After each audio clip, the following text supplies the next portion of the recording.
नमस्कार, मैं अचल यादव मकड़ाई समाचार से और इस वक्त हम लोग हैं हरदा जिले के ग्राम बारंगा में। हम चर्चा करने आए हैं कृषि बिल और पंचायत चुनाव को लेकर जनपद उपाध्यक्ष श्री सुदीप पटेल से।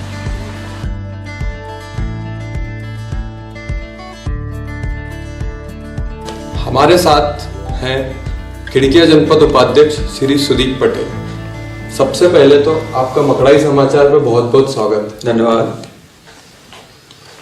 मेरा पहला और अहम सवाल कृषि बिल को लेकर है। भाजपा के कद्दावर नेता या मध्य प्रदेश के कृषि मंत्री के पुत्र या ये कहें जिला पंचायत जनपद पंचायत खिड़किया के उपाध्यक्ष के तौर पर नहीं, आप एक आम किसान के तौर पर कृषि बिल के बारे में क्या कहना चाहेंगे?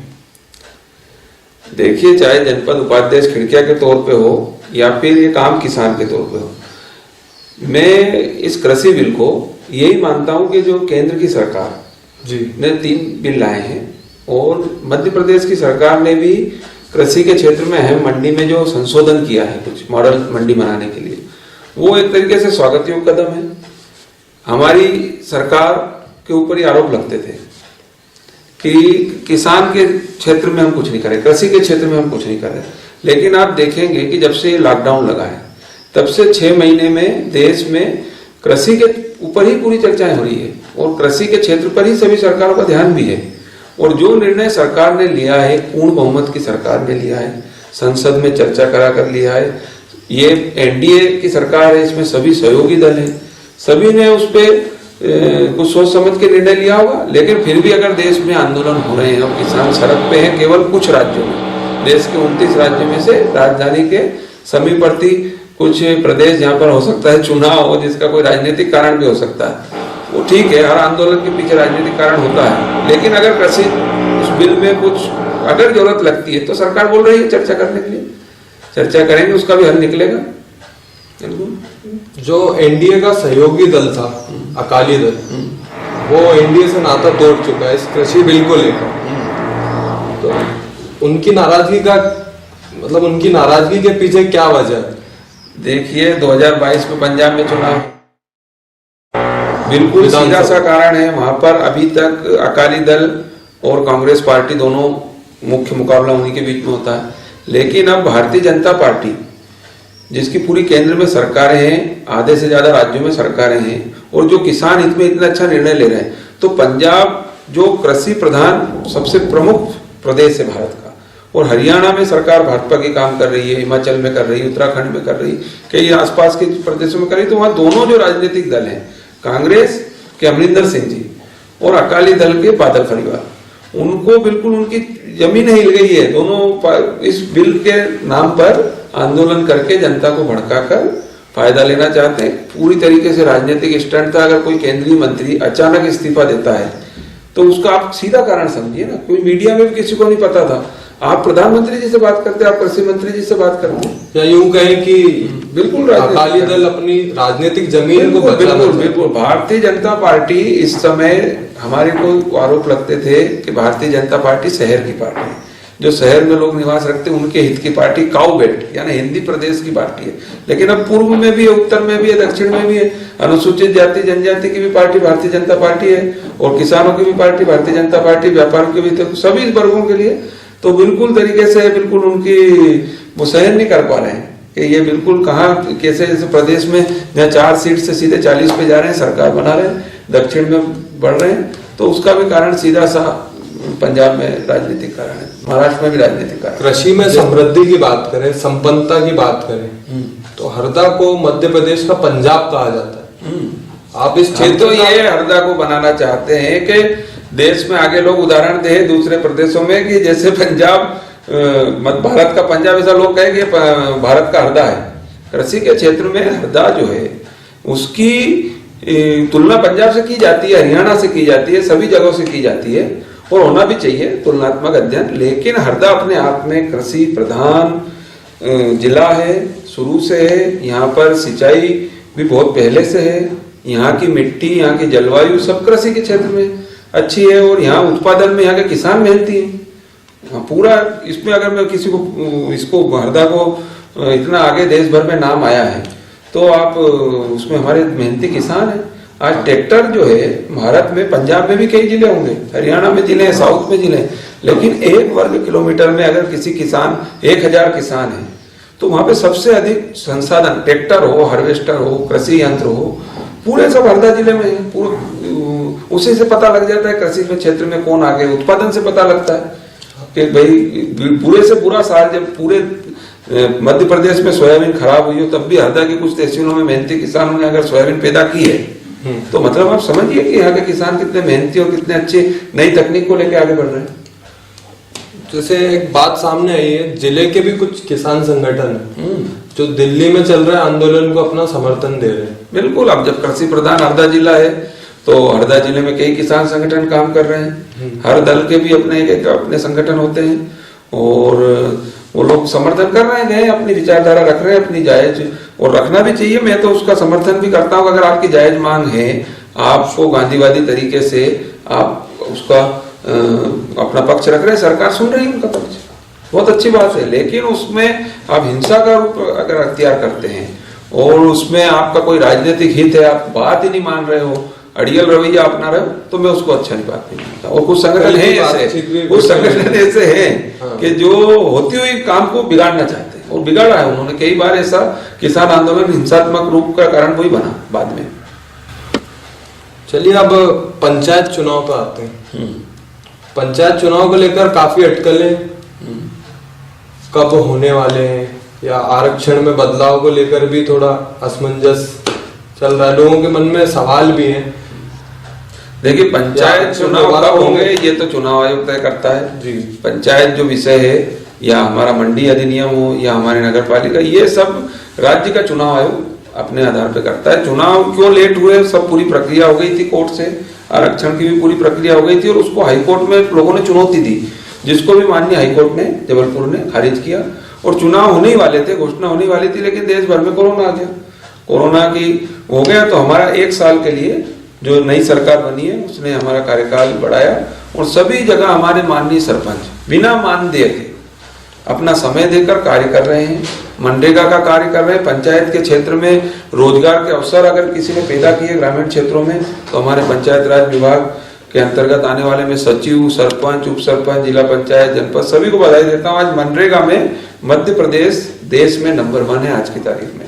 वो कितना बड़ी मात्रा में पलायन हुआ था, हमने उसको रोका और जो भी लोग आए बाहर से हमारे जिलों में उनको सबको काम मिल रहा है, वो बहुत अच्छे तरीके से चल रहा है। जब ये कोरोना खत्म होगा, चुनाव आयोग जब चाहेगा पंचायत चुनाव हो, हम तो स्वागत करते हैं। हम पंचायत मेन व्यवस्था है उसके, हम चुनाव होना चाहिए और नए जनप्रतिनिधि आए, बढ़िया अच्छा काम करें।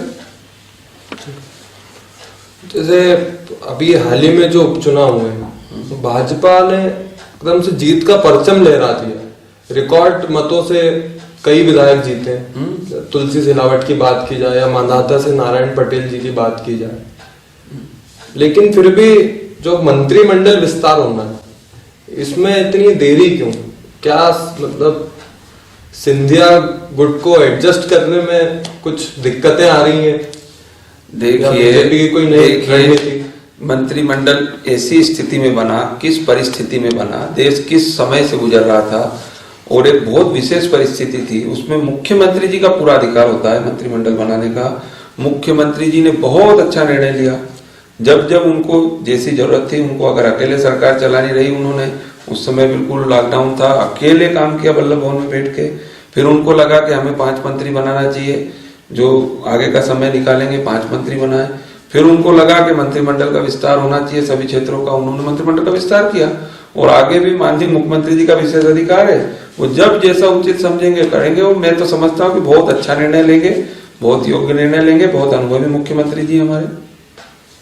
से अगर मांधाता की बात की जाए या यूं कहें कि भुआना और निमाड़ की बात की जाए, तो आप काफी चर्चित चेहरा है इस क्षेत्र का। और हाल ही में हुए मांधाता चुनाव में आपकी सक्रियता से कोई भी उसको जानने से छूटा नहीं है। मतलब क्या रहा आपका, मतलब नारायण पटेल जी को 22,000 मतों से जीत मिली है। इसके पीछे मतलब आपकी जो भूमिका थी इस बारे में बताएं आप दर्शकों को। मानधाता विधानसभा का उपचुनाव भी वैसे ही विशेष परिस्थिति में हुआ था और वहां के विधायक जी ने सरकार को स्थायी प्रदान करने के लिए अपना त्याग दिया। हम लोगों ने जनता के बीच में अपनी बातें रखी। बिल्कुल कोरोना काल में प्रचार हुआ, बहुत बड़ा क्षेत्र था मानधाता और भारतीय जनता पार्टी की परंपरागत सीट मानधाता विधानसभा है। यहाँ से सांसद चुनाव भी देखा जाए तो कुशाभाऊ ठाकरे जी खंडवा से रहे, बुरहानपुर से, और नंदू भैया की कर्मस्थली है वो, उन्होंने भी बहुत अच्छा वहां पे काम किया। और हमारे पूर्व विधायक जी जो ठाकुर लोकेन्द्र सिंह तोमर जी, उनके परिवार के भी सदस्य वहां 6-7 चुनाव उन्होंने लड़े रहे। उनके पुत्र ने भी बहुत दमखम से प्रचार किया और उनके जो किए हुए कार्य थे, बिल्कुल मैं गांव-गांव में गया और भारतीय जनता पार्टी और नारायण पटेल जी को जनता ने उनके प्रतिनिधि के तौर पे देखा कि भाई हमारे जो विधायक जी जो असमय जिनका निधन हो गया और वो उसी दल से हमारे नारायण पटेल जी अब आ गए हैं, तो बिल्कुल भारतीय जनता पार्टी कार्यकर्ताओं ने मेहनत की। और जैसा हमने कहा था कि जनता इतनी जोर से बटन दबाएगी कि चीं की आवाज भोपाल दिल्ली तक सुनाई देगी, सुनाई दी और नारायण पटेल जी जीते। और मानधाता तो विशेष क्षेत्र, हमने वादा किया था वहां पे जनता से कि यहाँ पे हम रोजगार के अवसर प्रदान कराएंगे। यहाँ इंदिरा सागर डैम का एक क्वार्टर है, किल्लोद ब्लॉक, पर्यटन के क्षेत्र में आगे बढ़ाएंगे। और मैं तो मानता हूँ कि मानधाता विधानसभा में से आज तक कोई मंत्री परिषद में नहीं गया। नारायण पटेल जी योग्य व्यक्ति हैं, जाए मंत्री परिषद में और क्षेत्र का विकास करें, निमाड़ का कुमाड़ा का।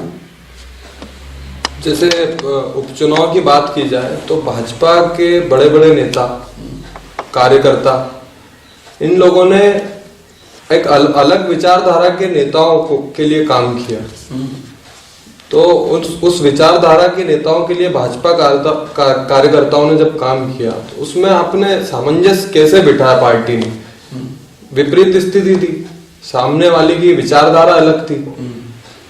देखिए, विचारधारा अलग थी उनकी जब तो वो अलग हुए, और हर व्यक्ति को स्वतंत्रता है देश में। लोकतंत्र में ऐसा कहीं नहीं कहा गया कि आप किसी दल से अगर आपने राजनीतिक यात्रा स्टार्ट की है तो आप उस दल को नहीं छोड़े। बड़े बड़े नेताओं ने दल छोड़े और अच्छे के लिए छोड़े।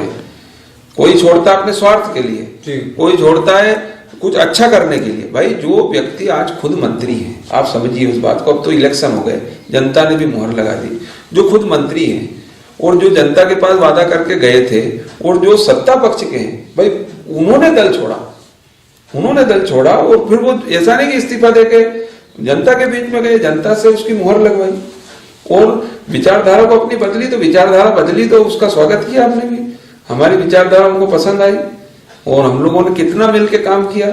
बिल्कुल अच्छे से एक विचारधारा के, राष्ट्रवादी विचारधारा को लेकर एक नेता हमारे नरेंद्र मोदी जी, हमारे एक प्रदेश के नेता मुख्यमंत्री शिवराज सिंह चौहान जी, हमारे प्रदेश अध्यक्ष बीडी शर्मा जी ने कितना कुशल प्रबंधन था उनका कि उनके प्रदेश अध्यक्ष बनते से ही पूरे सरकार गिरी और उसको हमने बहुमत से साबित किया। मैं तो ये मानता हूँ कि हमें तो बहुत ज्यादा उम्मीद थी कि काफी सीटें आएंगी, पूरी सीटें आनी थी। हम इसको भी पूरा नहीं मानते। जिस प्रकार से कार्यकर्ताओं ने मेहनत की और जिस प्रकार से हमारे मुद्दे थे उस हिसाब से तो हमें पूरी सीट आनी थी। जैसे हम श्री ज्योतिरादित्य सिंधिया की बात करें, कल तक वे कांग्रेस में थे, तब भाजपा उन्हें वीआईपी महाराज कहती थी, अब वह भाजपा में आ गए। तो क्या भाजपा ने उनका वीआईपी रवैया अपना लिया है या उनके नखरे स्वीकार कर लिए हैं या वो भाजपा के संस्कारों में ढल गए? देखिए, बताइए। जब हम भगवान के मंदिर से कोई मूर्ति को लेकर अपने मंदिर में लाएंगे तो हम उसको वहीं पे रखेंगे जहां भगवान का स्थान है। हर व्यक्ति का अपना एक कद होता है, अपना एक व्यवहार होता है, अपना एक काम करने का तरीका होता है। अब ज्योतिरादित्य सिंधिया जी जो मूलतः हमारी ही विचारधारा के थे, राजमाता विजया राजे सिंधिया जी भारतीय जनता पार्टी की संस्थापक सदस्य रही।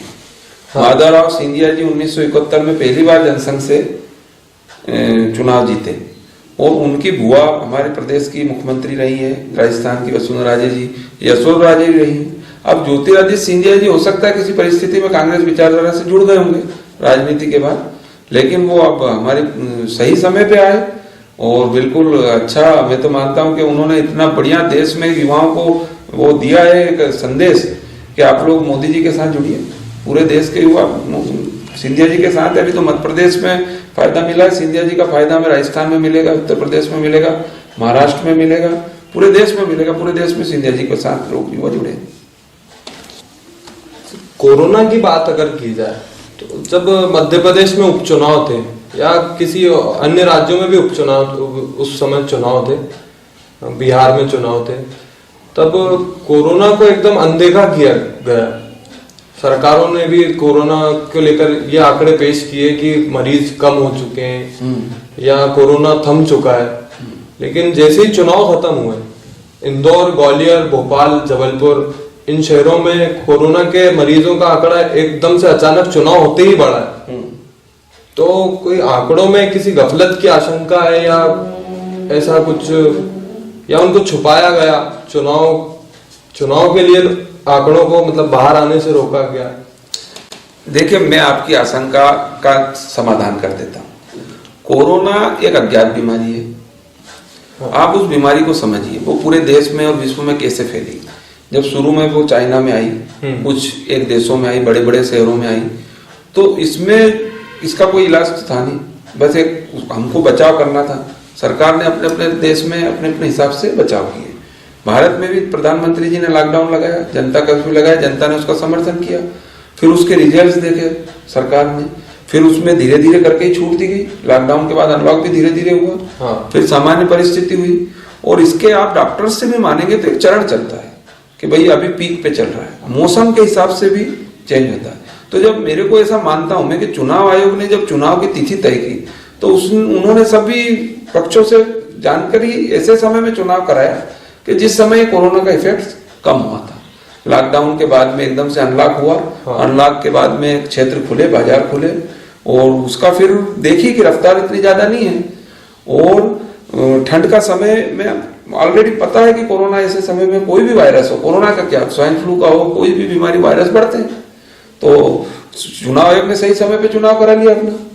उस समय नहीं हुआ कहीं पे किसी उम्मीदवारों को आप बता दें कि कोरोना से कुछ हुआ इफेक्ट, कि कहीं जनता में, पब्लिक में भीड़ हुई, वहां पे कोरोना फैल गया, उस कारण चुनाव का रैली के कारण फैल गया कि जिन चुनाव क्षेत्र में ज्यादा फैल गया हो, ऐसा नहीं। वो उसकी रफ्तार से चल रहा है, उसका भी काम चल रहा है, चुनाव भी चल रहा है, बाजार भी चल रहा है, कृषि क्षेत्र भी चल रहा है, और उस पर रोकथाम भी चल रही है। जल्दी वैक्सीन आएगी, कोरोना से विजय प्राप्त करेंगे, कोरोना से विजय प्राप्त करेंगे। लेकिन वो डॉक्टर्स ही कर सकते, चुनाव आयोग कोरोना का इलाज नहीं कर सकता, हम लीडर्स नहीं कर सकते, डॉक्टर ही करेंगे उसका इलाज। और उन्हीं की गाइडलाइन का हम पालन कर रहे हैं सब लोग। जैसे कल हम राष्ट्रीय राजनीति की चर्चा करें तो हाल ही में हैदराबाद में नगर निगम चुनाव में अमित शाह जी का दौरा था, गृह मंत्री हैं वो देश के। योगी आदित्यनाथ भी सक्रिय रहे उन चुनाव में। मुस्लिमों का गढ़ कहे जाने वाले हैदराबाद में भाजपा ने बहुत ही बेहतर प्रदर्शन किया अब तक का। तो ओवैसी मुस्लिम भाजपा को वोट देते हैं। देश का मुस्लिम जो राष्ट्रवादी विचारधारा को लेकर है, मुस्लिम क्या हैदराबाद में ही है, मुस्लिम दिल्ली में 7 सीट भारतीय जनता पार्टी ने जीती। पूरे देश में मुस्लिम है, हर प्रदेश में मुस्लिम है, भोपाल में मुस्लिम है, इंदौर में, सब जगह भारतीय जनता पार्टी जीतती है। आपका सवाल कैसा, धर्म के आधार पर कोई नहीं, हिंदू, मुस्लिम, सिख, ईसाई सब आपस में भाई भाई है और सब भारतीय जनता पार्टी से जुड़े हैं। हैदराबाद को असदुद्दीन ओवैसी का गढ़ कहा जाता है, वहां पर ओवैसी का किला भेद दिया ये कहा जाए। कहाँ किला, ओवैसी का काय का किला, ओवैसी की वहां पहले से सरकार थी क्या? ओवैसी क्या है, मतलब 1-2-4 सीट हमेशा हर चुनाव में जीतते हैं, और वहां हैदराबाद में भी कुछ क्षेत्रों में जीतते होंगे, कोई हम चुनौती नहीं मानते ओवैसी को। भाजपा ने मतलब मेहनत के दम पर टीआरएस से चुनाव लड़ा, सत्ताधारी दल को था, उसी से हमारा चुनाव था, उसी से मुकाबला था और अच्छी सीटें आई। हालांकि टीआरएस ने वापसी तो कर ली, लेकिन भाजपा ने ओवैसी को हम चुनौती मानते ही नहीं। ओवैसी आपके लिए चुनौती नहीं, और हैदराबाद में तो कांग्रेस भी चुनौती नहीं है, 2 सीटें आई कांग्रेस की, जबकि बैलेट से वोटिंग हुई। आप जल जंगल जमीन की राजनीति के लिए पहचाने जाते हैं, तब से आप राजनीति में सक्रिय हुए हैं, तब से आपको देखा जा रहा है कि आप जंगल की बात करते हैं, गांव की बात करते हैं। अभी ऐसी खबर है कि शिवराज सरकार जंगलों का निजीकरण करने की तैयारी में, या उनकी कोई योजना है जिससे जो निजी कंपनियां हैं वो जंगलों की तरफ बढ़ेंगी। इस पर आपका क्या कहना है, क्या योजना है शिवराज सरकार की? देखिए, पंचज का सिद्धांत हमारे को सुनने में आया था सबसे पहले जब मध्य प्रदेश में 2003 में सरकार बनी थी सुश्री उमा भारती जी की। उन्होंने पंचज में जन थे, यानी सबसे पहले तो जनता, पंचज जन, तो जिसमें जो जनता है, जो यहाँ के जन है, सबसे महत्वपूर्ण वो है। फिर है जल, फिर जंगल, फिर जमीन और फिर जानवर। इन्हीं चीज 5 से मिलके हमारा पूरा ये तंत्र बना है। हमें जनता के हित में हम जंगल का कैसे सदुपयोग करें, जल को कैसे बचाएं, उसका सदुपयोग करें, जानवर भी हमारे प्राणी हैं उनका कैसे संरक्षण करें, और हमारी जो जमीन है जो हमें प्रकृति ने दी है उसका कैसे हम सदुपयोग करें, संरक्षण करें, संवर्धन करें। तो पंचजल के सिद्धांत पे हम लोग काम कर रहे हैं, का कैसे करना है। अब आप उसमें जंगल की बात कर रहे हैं, हमने तो जल के लिए भी बहुत लड़ाई लड़ी है, बहुत संघर्ष किया है। और नर्मदा का जल है हमारे यहाँ, तो उसको बचाना है, कैसे उसको शुद्ध रखना है, और हमारी नदियां कैसे बचे, हमारे तालाब कैसे बचे, फिर हमारे जानवर जो हैं उनका कैसे संरक्षण हो सभी क्षेत्रों में अच्छे से, और हमारी जमीन को हम कैसे उर्वरक बनाए रखें, जैविक पे काम करें, उस पर भी हमने किया है। अब रही बात जंगल की, तो जंगल में आप मध्य प्रदेश सरकार का कोई निर्णय के बारे में बता रहे हैं, अभी तो मेरे को ऐसा कुछ सुनने में आया नहीं। मध्य प्रदेश सरकार ने वनाधिकार के पट्टे जरूर बांट रही है, हमारी नई सरकार जब से बनी है, कि ग्रामीण वन जंगल में जो हमारे वनवासी भाई रह रहे हैं, जो आदिवासी भाई रह रहे हैं, वो ही फॉरेस्ट से अच्छा जंगल को अगर संरक्षण करते तो पीढ़ियों से वो करते आ रहे हैं हमारे वनवासी भाई, और उनको अगर वनाधिकार पट्टे सरकार अधिक दे रही है, संवैधानिक अधिकार है जो उनका, तो वो अच्छी बात है, उसके पट्टे बकायदा बिक रहे हैं सभी जगह। और जंगल में तो हमारी बहुत रुचि है, तो मध्य प्रदेश की पहचान ही जंगल से है, नेशनल पार्क से है। और हरदा में भी हम एक अभ्यारण्य नया बना रहे हैं, जो हमारा सबसे अच्छा वन क्षेत्र है वहाँ पर। हरदा के लोगों के लिए बिल्कुल योजना है सरकार की। यहाँ पे जानवर भी मिलेंगे, और आगे जाके अभ्यारण्य बनेगा, और आगे जाके वो नेशनल पार्क हो, और बहुत अच्छा हो, उसका संरक्षण हो जंगल का। जंगल और बढ़ना चाहिए। हरदा की भूमि यहाँ की ऐसी है कि यहाँ पर अगर सागवान का बीज, सागी का, इमारती लकड़ी का हवा में भी उड़ के आ गया तो यहाँ के वातावरण होता है। बहुत अच्छी नामी इमारती लकड़ी है हरदा की, और उसकी पहचान बने वो हरदा की, और पूरे मध्य प्रदेश की बने। जंगल का संरक्षण ही करेगी सरकार। तो निजीकरण को लेकर ऐसी कोई निजीकरण की कोई मेरे को सुनने में ही नहीं आया निजीकरण के लिए कहीं पे कोई ऐसा। आप बताइए कि ये क्षेत्र में निजीकरण हो रहा है। इंग्लिश अखबार की खबर थी, हाँ ऐसा उनका हो सकता है कि कोई ऐसा प्रपोजल आया होगा सरकार के पास में कि भैया कहीं पे फॉरेस्ट बहुत नहीं संरक्षण कर पा रहे, तो हम निजी क्षेत्र के लोग आके करें। तो नया प्रयोग कोई करता है तो उसको देखेगी सरकार भी, निर्णय लेने पाएगी सरकार। तो खुद ही वन विभाग अपने आप में बहुत सक्षम है, बहुत अमला उसके पास, और संरक्षण करने के लिए संरक्षण करता भी आया, करेगा भी आगे, और उसमें नवाचार भी करेंगे बढ़िया। अब हम आपके निजी जीवन के बारे में बात करें। आप एक मंत्री पुत्र हैं, साथ में आपकी अर्धांगिनी हरदा जिला पंचायत अध्यक्ष हैं, आप स्वयं भी खिड़किया जनपद उपाध्यक्ष। इन सब के बावजूद आपका लोगों से एक आम आदमी की तरह मिलना, आम जीवन जीना।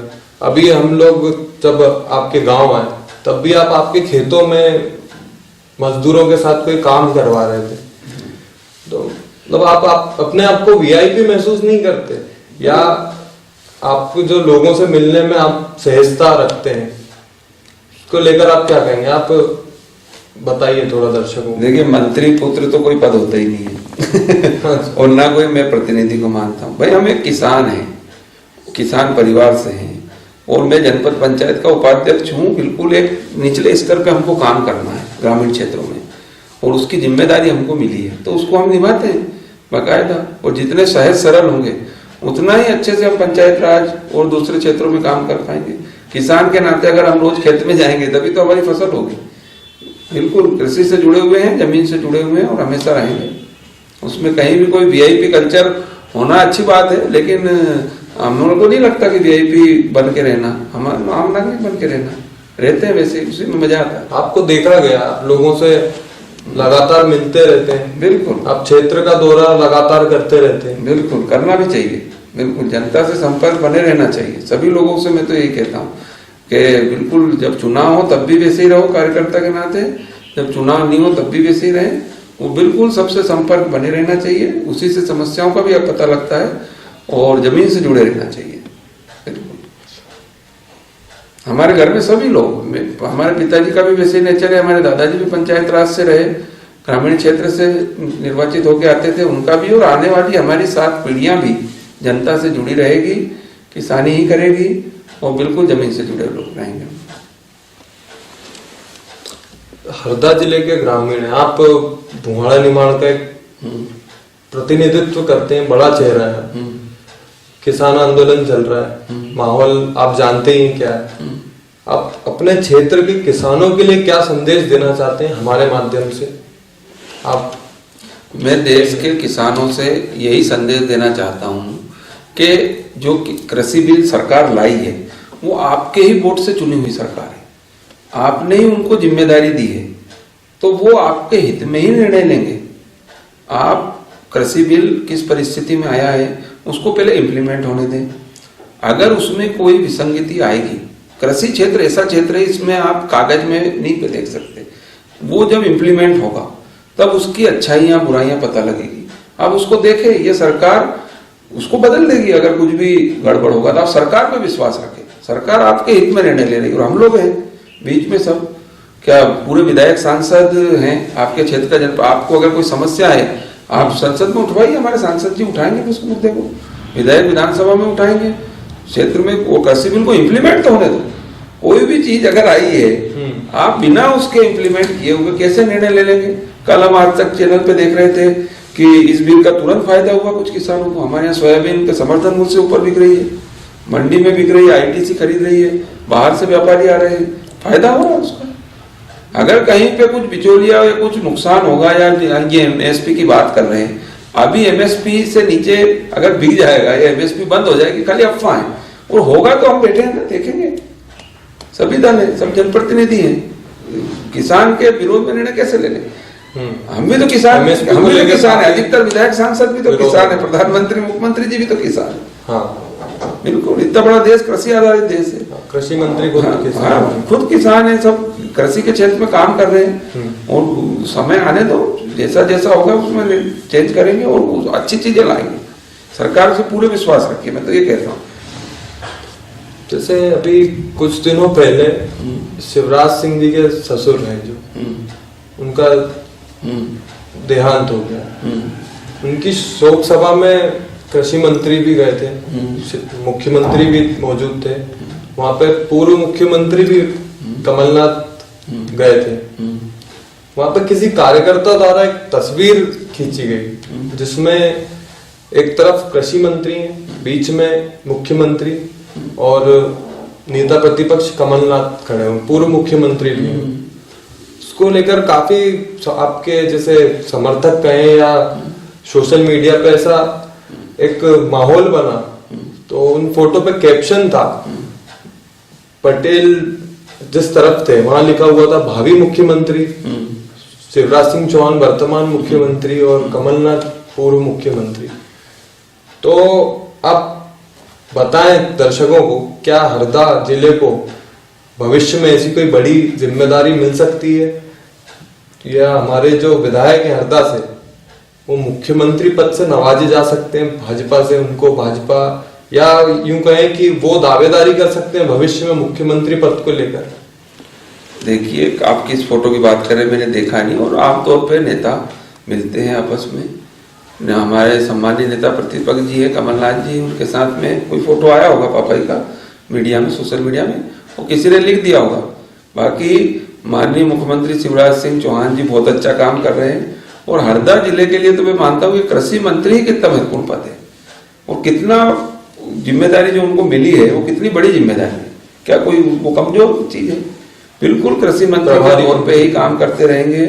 कृषि विभाग की जो उनको एक सोच समझ के पार्टी ने निर्णय दिया, विशेष परिस्थिति में कृषि विभाग सौंपा है, वो अपनी जिम्मेदारी को बखूबी निभाएंगे, और बहुत बड़ी जिम्मेदारी है। और रही बात हरदा की, तो हरदा का तो विधायक होना ही मुख्यमंत्री और प्रधानमंत्री के समतुल्य ही है, और उसमें भी अगर जिम्मेदारी कृषि विभाग की मिली है तो उसको निभा रहे हैं, बहुत अच्छे से निभाते रहेंगे। यही हमारी कामना है कि हरदा क्षेत्र जो है वो विशेष क्षेत्र बने कृषि के क्षेत्र में, जो जैसे सेज होती है, स्पेशल इकोनॉमिकल जोन होते हैं, तो शहरों में व्यवसाय को, उद्योग को बढ़ाने के लिए वैसे क्यों नहीं कृषि को भी हम लाभ का धंधा जो 2022 में मोदी जी बनाना चाहते हैं, तो देश में सबसे पहला साच स्पेशल एग्रीकल्चर जोन हरदा बने और उसका फायदा पूरे देश को मिले, और कृषि के क्षेत्र में नए नए काम करें अच्छे से।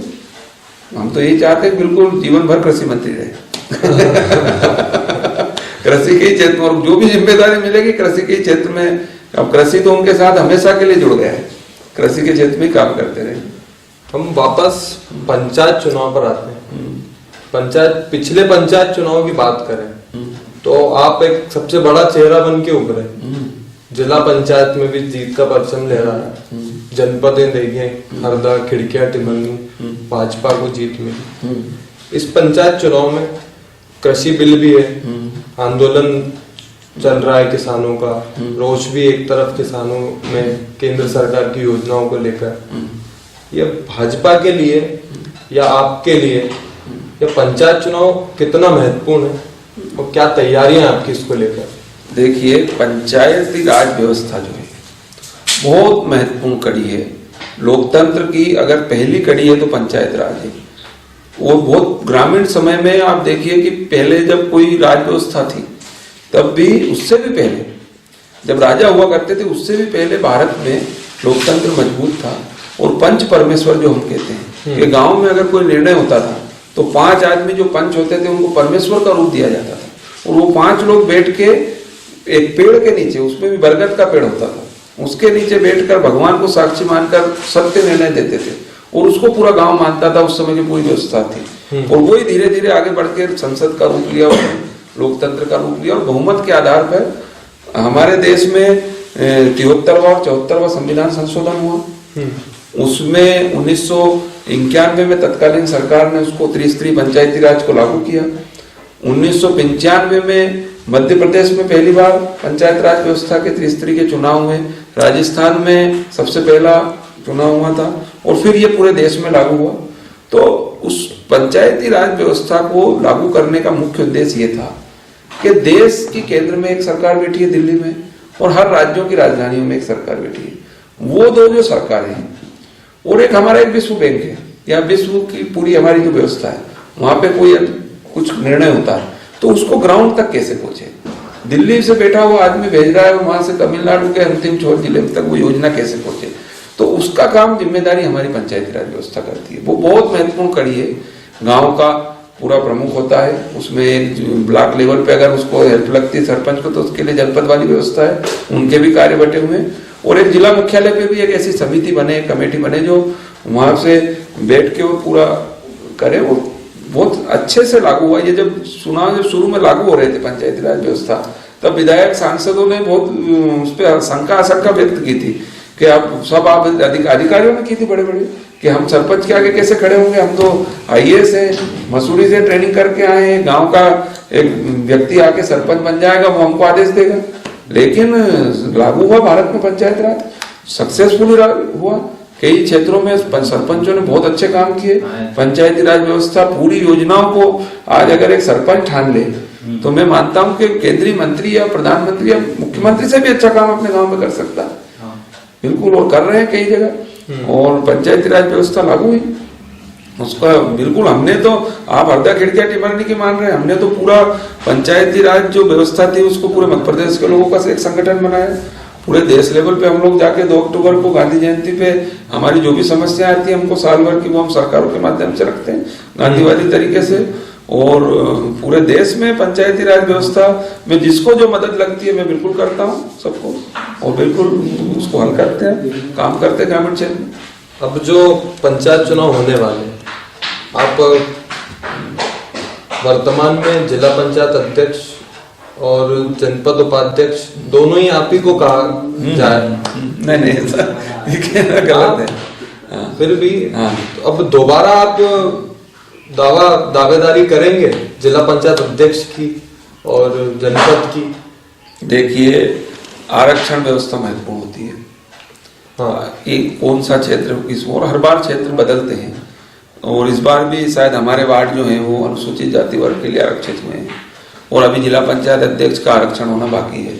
लेकिन मेरा ऐसा मानना है कि हम लोगों ने जो चुनाव लड़ा था वो एक विपरीत परिस्थिति में लड़ा था। और एक विशेष परिस्थिति में लड़ा था। उस समय जरूरी था कि यहाँ पर आके क्षेत्र में काम करने की जरूरत महसूस हुई, तो हमने किया। और आगे ये चुनाव राजनीतिक आधार पे नहीं होते, होना भी नहीं चाहिए, मैं इसका पक्षधर हूँ। बिल्कुल व्यक्तिगत आधार पे और अपनी विचारधारा के आधार पे होते हैं, गैर राजनीतिक आधार पे होते हैं। और कुछ राज्यों में मैं गया था, वहां देखा मैंने, पर वो सक्सेसफुल नहीं है। गैर राजनीतिक दल के आधार पे होना चाहिए और व्यक्ति आधार पे होना चाहिए।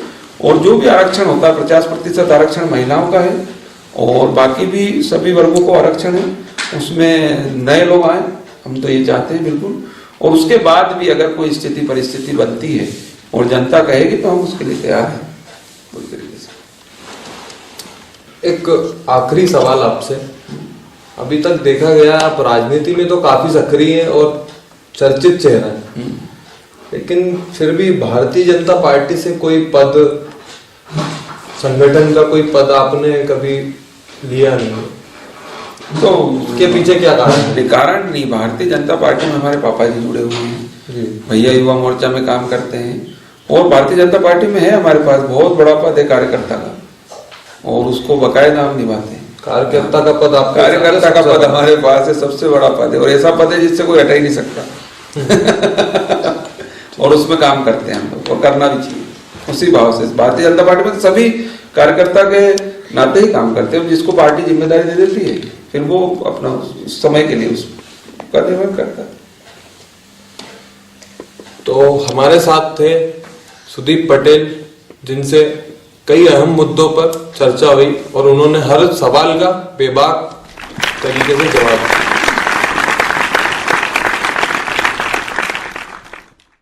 नमस्कार, अपने आसपास की खबरें और देश दुनिया की तमाम जानकारियों के लिए हमारे चैनल को सब्सक्राइब कीजिए, हमसे जुड़े रहिए। धन्यवाद।